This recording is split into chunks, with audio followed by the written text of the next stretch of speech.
జమ్మూ కాశ్మీర్ ఎన్నికల్లో కాంగ్రెస్ కూటమికి అధికారం దక్కుతుందని ఎగ్జిట్ పోల్స్ లో ఎక్కువ సంస్థలు అంచనా వేశాయి. మరికొన్ని సంస్థలు హాంగ్ ఏర్పడుతుందని అంచనా వేశాయి. People's Pulse India Today Congress కు అధికారం దక్కుతుందని స్పష్టం చేశాయి. జమ్మూ కాశ్మీర్ లో 10 ఏళ్ల తర్వాత ఎన్నికలు జరిగాయి. 3 దశల్లో పోలింగ్ నిర్వహించారు. ఫేజ్ 1 లో 24 అసెంబ్లీ స్థానాలకు సెప్టెంబర్ 18న పోలింగ్ జరిగింది. రెండో దశలో 26 స్థానాలకు సెప్టెంబర్ 25న ఎన్నికలు నిర్వహించారు. మూడో విడతలో 40 నియోజకవర్గాల్లో ఈ నెల 1న పోలింగ్ జరిగింది. ఈ నెల 8న కౌంటింగ్ చేపట్టనున్నారు. ఆర్టికల్ 370 రద్దు తర్వాత తొలిసారిగా జమ్మూ కాశ్మీర్ లో జరిగాయి ఎన్నికలు. BJP, Congress, national conference, PDP పోటీలో ఉన్నాయి. కాంగ్రెస్, నేషనల్ కాన్ఫరెన్స్ పార్టీలు కలిసి పోటీ చేశాయి. బీజేపీ, పీడీపీ విడివిడిగా పోటీ చేశాయి. హర్యానా హస్తగతమే అంటున్నాయి మెజారిటీ ఎగ్జిట్ పోల్స్ ఫలితాలు. 10 ఏళ్ల బీజేపీ పాలనకు హర్యానా ప్రజలు చరమగీతం పాడినట్లే అని మెజారిటీ సర్వీస్ సంస్థలు అంచనా వేస్తున్నాయి. సీఎం భూపిందర్ సింగ్ కు హర్యానా ప్రజలు షాక్ ఇచ్చి హస్తం పార్టీకే జైకొట్టారు. హర్యానా అసెంబ్లీ ఎన్నికల పోలింగ్ ముగిసిన వెంటనే వివిధ సర్వే సంస్థలు ఎగ్జిట్ పోల్స్ అంచనాలకు వెలువరించాయి. 9 అసెంబ్లీ నియోజకవర్గాలున్న ఈ రాష్ట్రంలో ప్రభుత్వం ఏర్పాటు చేయాలంటే మ్యాజిక్ ఫిగర్ 46 స్థానాల్లో విజయం సాధించాల్సి ఉంటుంది. మెజారిటీ సర్వే సంస్థలు కాంగ్రెస్ పార్టీయే ప్రభుత్వాన్ని ఏర్పాటు చేస్తాయని అభిప్రాయపడ్డారు. ఉచిత ఇసుకపై సామాజిక మాధ్యమం వేదికగా సాగుతున్న అసత్య ప్రచారంపై సీఎం చంద్రబాబు నాయుడు సీరియస్ అయ్యారు. ఉచిత ఇసుకపై ప్రజల్లో అనుమానాలు కలిగే విధంగా ప్రచారం చేస్తున్నారని చంద్రబాబు ఆగ్రహాన్ని వ్యక్తం చేశారు.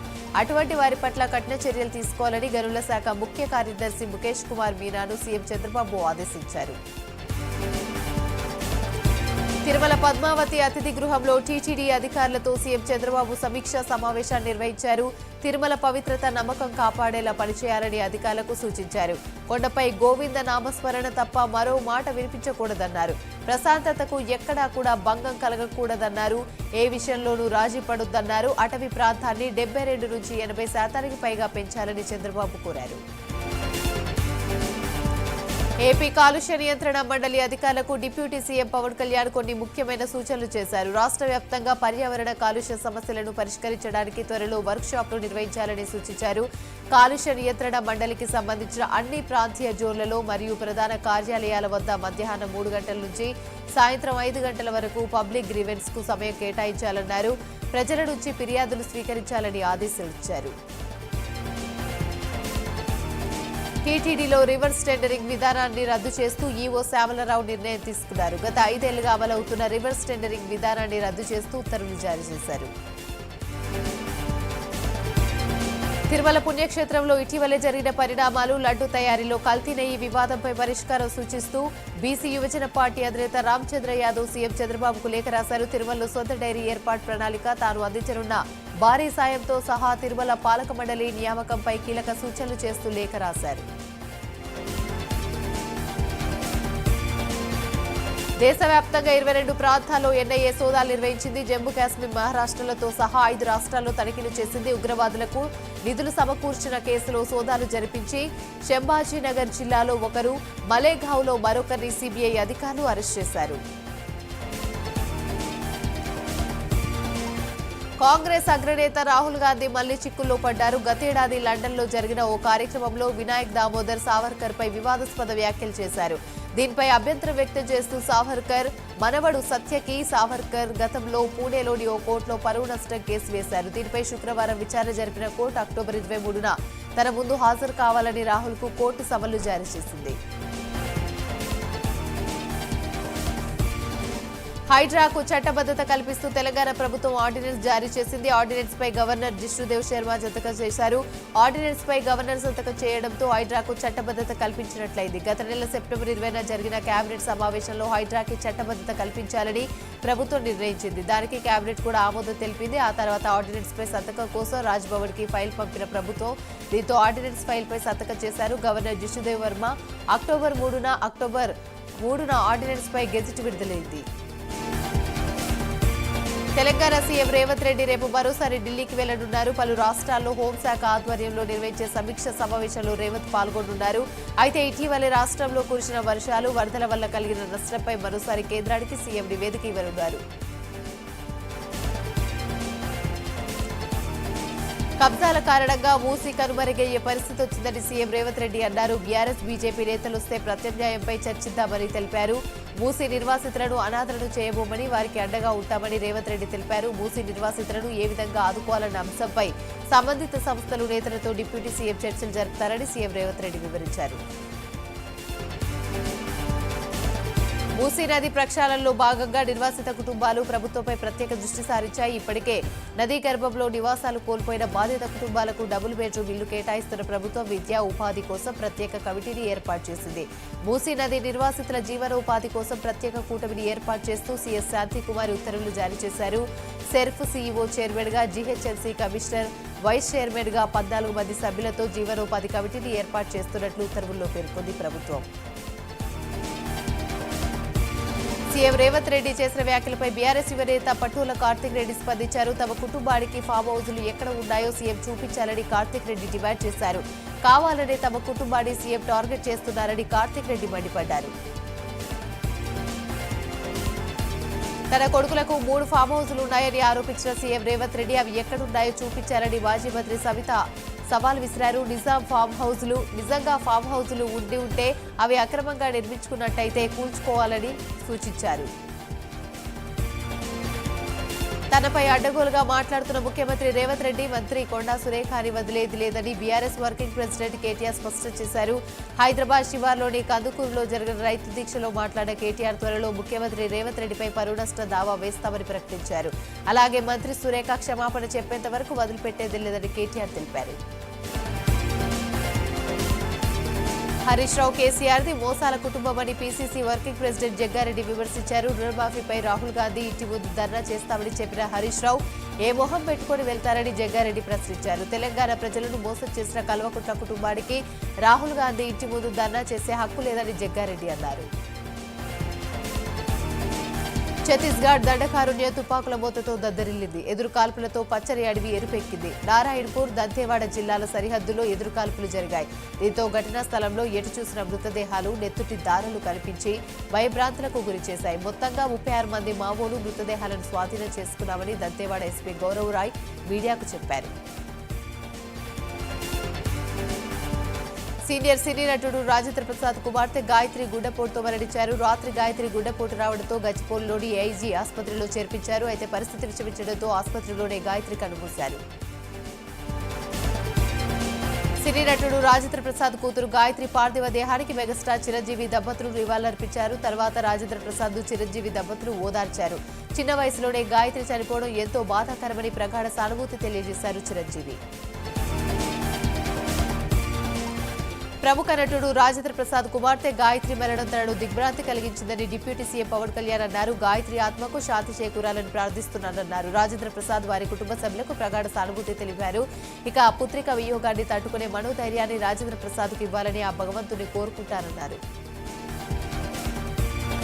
సీనియర్ సినీ నటుడు రాజేంద్ర ప్రసాద్ కుమార్తె గాయత్రి మృతిపై సీఎం చంద్రబాబు దిగ్భ్రాంతిని వ్యక్తం చేశారు. ఆమె ఆత్మకు శాంతి చేకూరాలని కోరుకుంటారన్నారు.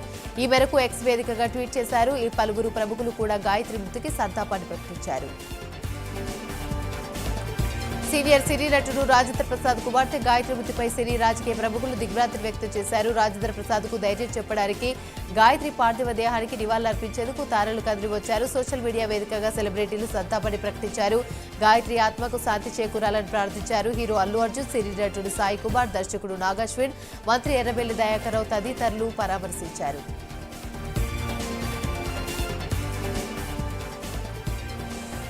ముఖ్యమంత్రి రేవంత్ రెడ్డిపై ఎక్స్ వేదికగా బీఆర్ఎస్ వర్కింగ్ ప్రెసిడెంట్ కేటీఆర్ ప్రశ్నల వర్షం కురిపించారు. బతుకమ్మ అంటే గిట్టదా పట్టదా ఈ ముఖ్యమంత్రికి అంటూ ప్రశ్నించారు.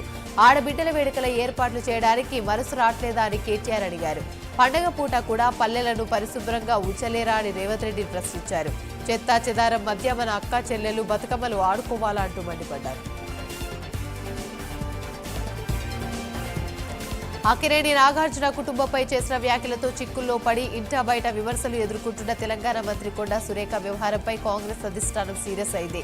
కొండా సురేఖ వ్యవహారంలో తక్షణమే వివరణ ఇవ్వాలని టీపీసీసీ, ఏఐసీసీ కేసీ వేణుగోపాల్ ఆదేశించారు. పీసీసీ అధ్యక్షుడి వివరణ ఆధారంగా తదుపరి చర్యలుంటాయని పార్టీ వర్గాలు తెలిపాయి.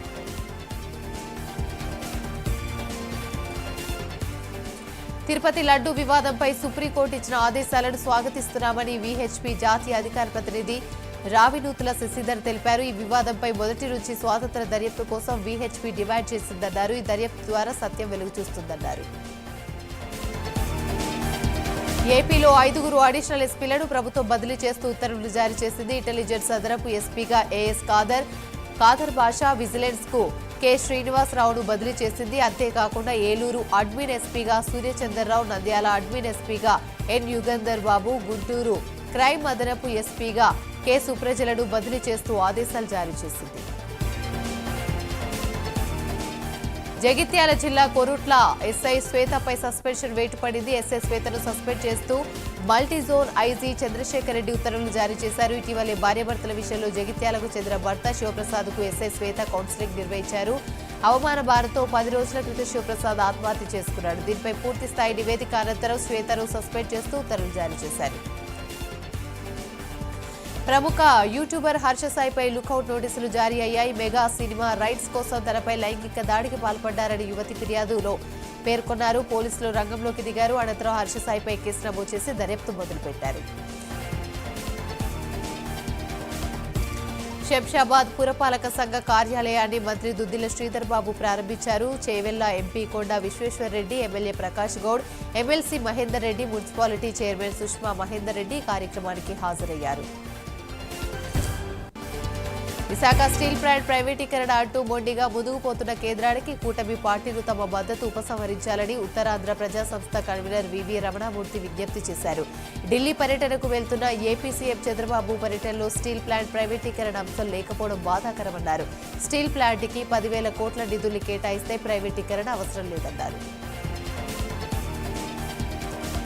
ప్రొఫెట్ మహమ్మద్ పై వివాదాస్పద వ్యాఖ్యలు చేసిన యతి నర్సింగానంద్ పైన తక్షణమే కఠిన చర్యలు తీసుకోవాలని కోరుతూ ఎంఐఎం అధ్యక్షుడు అసదుద్దీన్ ఓవైసీ నేతృత్వంలోని ప్రజాప్రతినిధులు డిమాండ్ చేశారు. నర్సింగానంద్ పై చర్యలకు డిమాండ్ చేస్తూ ఎంఐఎం బృందం హైదరాబాద్ నగర్ పోలీస్ కమిషనర్ సివి ఆనంద్ని కలిశారు. నర్సింగానంద్ని తక్షణమే అరెస్ట్ చేయాలని వారు డిమాండ్ చేశారు. చేపలు, రొయ్యల వినియోగం పెంచి మత్స్య ఉత్పత్తులకు ప్రోత్సహించాలని కేంద్ర మంత్రి శ్రీనివాస వర్మ తెలిపారు. నెల్లూరులోని రాష్ట్ర ఫిష్ ఫుడ్ ఫెస్టివల్ స్టాళ్లను కేంద్ర మంత్రి సందర్శించారు. మత్స్యకారులను అన్ని విధాలా ఆదుకుంటామన్నారు. పీఎం మత్స్యకార యోజనకు భారీగా నిధులు కేటాయించామని తెలిపారు. విశ్వకర్మ యోజన ద్వారా మత్స్యకారులకు మేలు జరుగుతుందని శ్రీనివాస వర్మ అన్నారు. మత్స్యకారుల సమస్యలను కేంద్ర ప్రభుత్వం దృష్టికి తీసుకుని వెళ్లి పరిష్కారానికి కృషి చేస్తామని హామీ ఇచ్చారు. నల్గొండ జిల్లా నాగార్జునసాగర్ నియోజకవర్గంలోని మంత్రి పొంగులేటి శ్రీనివాసరెడ్డి పర్యటించారు. రైతులతో ముఖాముఖి కార్యక్రమంలో మంత్రి పొంగులేటి పాల్గొన్నారు. తిరుమలగిరి ధరణితోని అనేక సమస్యలు ఉత్పన్నమయ్యాయని దీన్ని పైలట్ ప్రాజెక్టుగా గుర్తించామన్నారు. ఈ సమస్యలకు పరిష్కారం దిశగా ప్రయత్నం చేస్తామని తెలిపారు. ప్రజలకు అనువైన ఓఆర్ఆర్ చట్టం అమలు చేస్తామని మంత్రి పొంగులేటి అన్నారు. కూటమి ప్రభుత్వంపై ఎమ్మెల్సీ వరద కళ్యాణ్ ఫైర్ అయ్యారు. రాష్ట్రంలో మహిళలపై దాడులు జరుగుతున్నా పోలీసులు నిందితులను పట్టుకోలేకపోతున్నారని మండిపడ్డారు. కూటమి ప్రభుత్వం అధికారంలోకి వచ్చిన తర్వాత మహిళల మీద దాడులు పెరిగాయని ఆరోపించారు. ఏపీని హత్యాచార ప్రదేశ్గా మార్చారన్నారు. ఇప్పటికైనా సీఎం స్పందించి మహిళలకు రక్షణ కల్పించాలని డిమాండ్ చేశారు.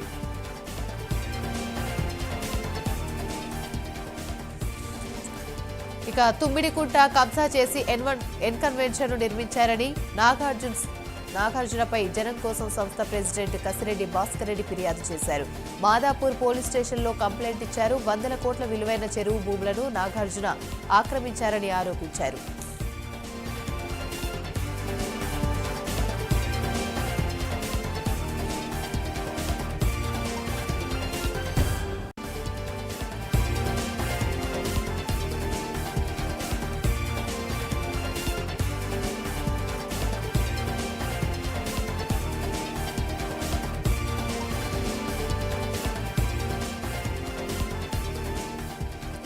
యాదాద్రి జిల్లా నీలంబావి గ్రామంలోని 40 సంవత్సరాలుగా రోడ్డు లేని సమస్యను పరిష్కరించామని భువనగిరి ఎమ్మెల్యే కుంభం అనిల్ కుమార్ రెడ్డి అన్నారు.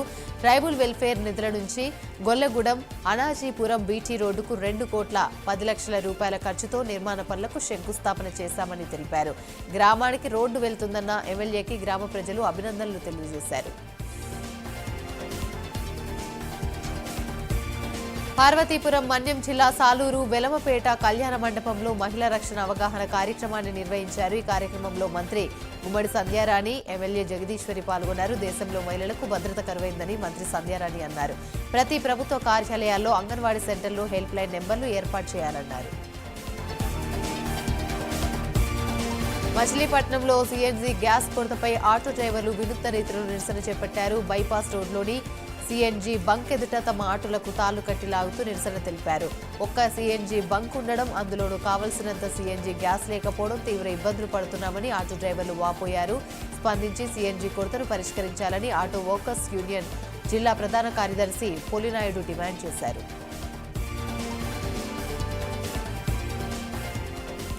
సూర్యాపేట జిల్లా నూతనకల్ పోలీస్ స్టేషన్ ముందు కాంగ్రెస్ నాయకులు నిరసన తెలిపారు. తుంగతుర్తి ఎమ్మెల్యే మందుల సామేలు వ్యవహార శైలిని వ్యతిరేకిస్తూ కాంగ్రెస్ కార్యకర్తలు అరవపల్లిలోని సమావేశాన్ని ఏర్పాటు చేశారు. ఈ నేపథ్యంలో కాంగ్రెస్ నేతలు కార్యకర్తలను పోలీసులు ముందస్తు అరెస్ట్ చేశారు.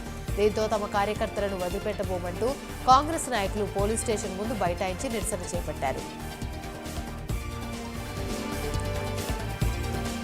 గడ్డి అన్నారం వ్యవసాయ పండ్ల మార్కెట్ కమిటీ చైర్మన్ గా చిలుక మధుసూదన్ రెడ్డి పాలకవర్గ సభ్యులు ప్రమాణ స్వీకారం చేశారు. మార్కెట్లో రైతులకు మౌలిక సదుపాయాలు కల్పించి దళారీ వ్యవస్థ లేకుండా చేస్తారని మధుసూదన్ చెప్పారు. ఇక ఈ కార్యక్రమంలో మంత్రి సీతక్క, ఎమ్మెల్యే మల్రెడ్డి రంగారెడ్డి, భువనగిరి ఎంపీ చామల కిరణ్ కుమార్ రెడ్డి, కాంగ్రెస్ కార్యకర్తలు పాల్గొన్నారు. నెల్లూరులోని 16వ డివిజన్లో మంత్రి నారాయణ పర్యటించారు. నగరంలో ప్రధాన కాల్వల స్థితిగతులపై సమగ్రంగా సర్వే చేపట్టాలని అధికారులను ఆదేశించారు. కాల్వలను ఆక్రమించుకుని అక్రమ కట్టడాలను తొలగించుకునేందుకు సిద్ధమవుతున్నట్లుగా నారాయణ తెలిపారు. నెల్లూరు నగరాభివృద్ధి, సింహపూరి ప్రజల భవిష్యత్తు సౌకర్యార్థం యుద్ధ ప్రాతిపదికన కాలువ పనులను స్టార్ట్ చేస్తున్నట్లు మంత్రి తెలిపారు.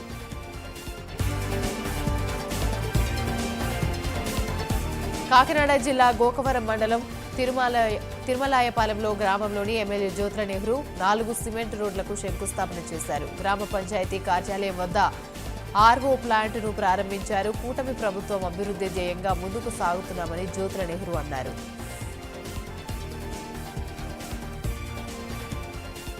ఏలూరు జిల్లా పెదవేగి మండలంలో పామ్ ఆయిల్ రీసెర్చ్ సెంటర్ ని ఏలూరు ఎంపీ పుట్టా మహేష్ యాదవ్, దెందులూరు ఎమ్మెల్యే చింతమనేని ప్రభాకర్ సందర్శించారు.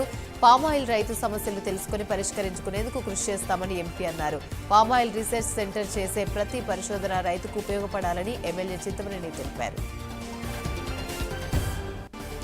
అనంతపురం జిల్లా అగిలి మండలం మాతాడి గ్రామంలో సృజల స్రవంతి వాటర్ ప్లాంట్ను ఎమ్మెల్యే ఎంఎస్ రాజు పునఃప్రారంభించారు.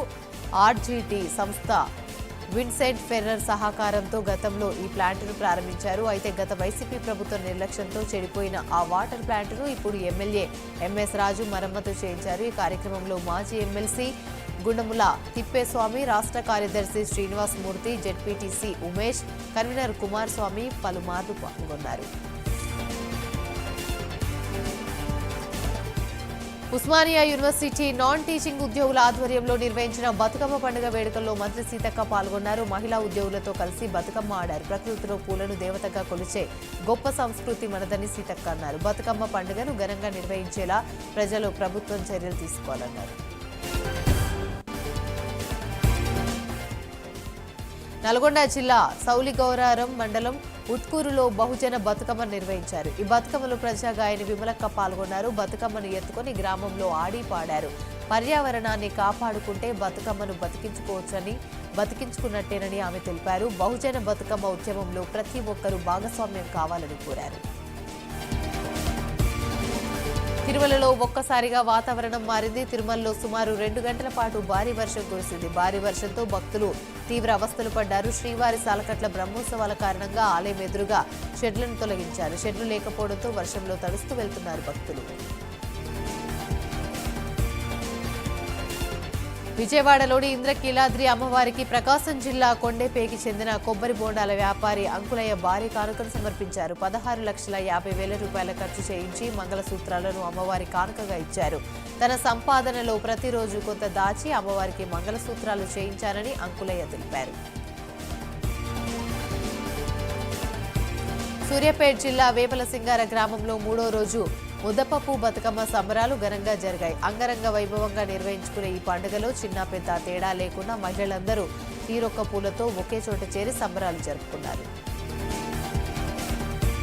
విద్యార్థులకు టెట్ అగ్ని పరీక్షగా మారింది. ఈ నెల 3వ తేదీ నుండి టెట్ ప్రారంభమైంది. అయితే 6వ వాన డిజిటల్ జోన్లో సౌకర్యాలు లేక ఇబ్బందులు పడ్డామని అభ్యర్థులు వాపోయారు. కంప్యూటర్లు హ్యాంగ్ అవ్వడంతో గందరగోళ పరిస్థితి ఏర్పడింది. అభ్యర్థులు ఆవేదన వ్యక్తం చేశారు. సమస్యలను నిర్వాహకులకు చెప్పినా పట్టించుకోలేదని అభ్యర్థులు విమర్శించారు.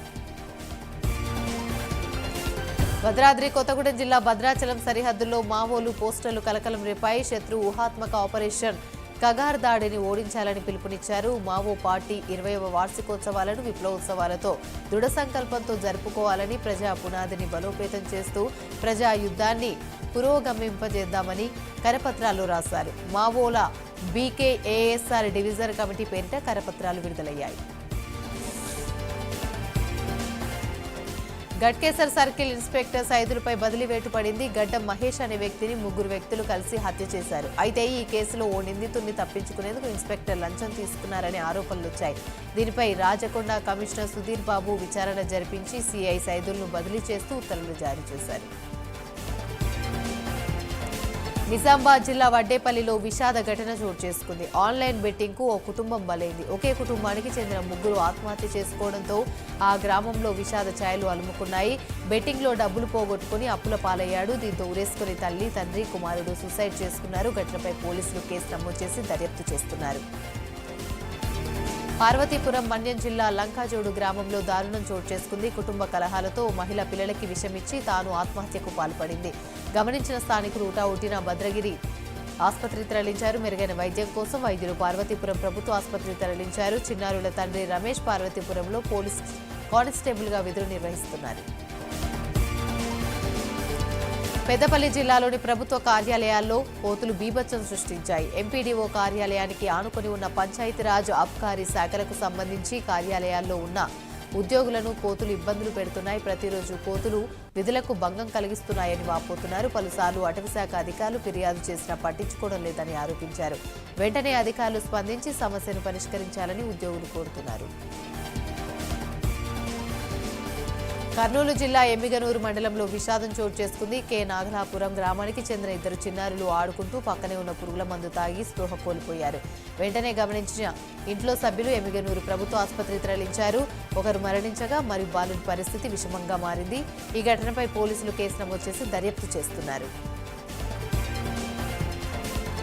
శ్రీకాకుళం జిల్లా మారుతినగర్లో దొంగలు హల్చల్ సృష్టించారు. దుర్గా మండపంలో ఉన్న హుండీని అదును చూసి దుండగులు ఎత్తుకెళ్లారు. హుండీలోని సుమారు 40,000 రూపాయలు దోచుకెళ్లినట్లుగా కమిటీ సభ్యులు తెలిపారు. కేసు నమోదు చేసి దర్యాప్తు చేస్తున్నారు. ఉగాండా దేశంలో సెక్యూరిటీ గార్డ్ జరిపిన కాల్పులో జనగామ వాసి తిరుమలేష్ మృతి చెందాడు. ఓ ప్రైవేట్ కంపెనీలో ప్రాజెక్టు మేనేజర్గా తిరుమలేష్ పనిచేస్తున్నాడు. కంపెనీ సెక్యూరిటీ గార్డ్ జరిపిన కాల్పులో తిరుమలేష్ ప్రాణాలు కోల్పోయాడు. ఘటన కారణం ఏంటి అన్నది ఇంకా వెల్లడి కావాల్సి ఉంది. కరీంనగర్ జిల్లా హుజూరాబాద్ మండలం రాజపల్లి గ్రామంలో యువకుడు దారుణ హత్యకు గురయ్యాడు. నోముల రాజు అనే యువకుడిని కొందరు హత్య చేసినట్లు సమాచారం రావడంతో పోలీసులు సంఘటనా స్థలానికి చేరుకొని ఘటనపై కేసు నమోదు చేసి దర్యాప్తు చేస్తున్నట్లు తెలిపారు. ఖమ్మం జిల్లా ఇండస్ట్రియల్ ఏరియాలో అగ్ని ప్రమాదం చోటు చేసుకుంది. ప్రశాంతినగర్లో ఉన్న ఓ బడి కొట్టులోని గ్యాస్ సిలిండర్ పేలిపోవడంతో ఒక్కసారిగా మంటలు చెలరేగాయి. సమాచారం అందుకున్న పోలీసులు, అగ్నిమాపక సిబ్బంది ఘటనా స్థలానికి చేరుకొని అదుపు చేశారు. మంటలను ప్రాణనష్టం జరగలేదు. పోలీసులు ఈ ఘటనపై కేసు నమోదు చేసి దర్యాప్తు చేస్తున్నారు. బీజాపూర్ జిల్లాలో మావోలు ఘాతుకానికి పాల్పడ్డారు. ఇన్ఫార్మర్ నెపంతో 2 యువకులకు మావోలు హతమార్చారు. గంగులూరు పిఎస్ పరిధిలోని ప్రజా కోర్టు నిర్వహించిన మావోల పూనం అర్జున్ కుర్సం మోటులను ఇన్ఫార్మర్ నెపంతో వారిని హతమార్చారు. హనంకొండ జిల్లా ఎల్కతుర్తి మండలంలో పెన్షన్ డబ్బుల కోసం వెళ్లి వృద్ధుడు ప్రమాదవశాత్తు మృత్యువాత పడ్డాడు. సూరారం గ్రామానికి చెందిన ఐలయ్య అనే వృద్ధుడు పెన్షన్ డబ్బుల కోసం ఎలకతుర్తికి సైకిల్పై వెళ్లాడు. మార్గం మధ్యలో అలసిపోయి మోరిపై గట్టు మీద కూర్చొని కళ్ళు తిరిగి మోరిలోని పడిపోయి మృతి చెందాడు. పోలీసులు కేసు నమోదు చేసి దర్యాప్తు చేస్తున్నారు. పశ్చిమ ఆసియాలో రగులుతున్న నిప్పుల కొలిమి భయానకంగా మారింది. ట్రిపోలిలోని పాలస్తీనా శరణార్థుల శిబిరాలపై ఇజ్రాయెల్ దాడులు జరిపింది. దాడుల్లో హమాస్కు చెందిన ఆల్ ఖసమ్ బ్రిగేడ్ సభ్యుడు సయ్యద్ అతుల్లా మృతి చెందాడు. అతుల్లాతో పాటు ఆయన ముగ్గురు కుటుంబ సభ్యులు కూడా మరణించినట్లు తెలుస్తుంది. ఇజ్రాయెల్కు చెందిన పలు వార్తా సంస్థలు ఈ విషయాన్ని ధృవీకరించాయి. లెబనాన్లో ఇజ్రాయెల్ జరిపిన దాడుల్లో ఇప్పటి వరకు 2,000 మందికి పైగా మృతి చెందినట్లు తెలుస్తుంది. అందులో 250 మంది హెజ్బొల్లాకు చెందిన వారున్నారు.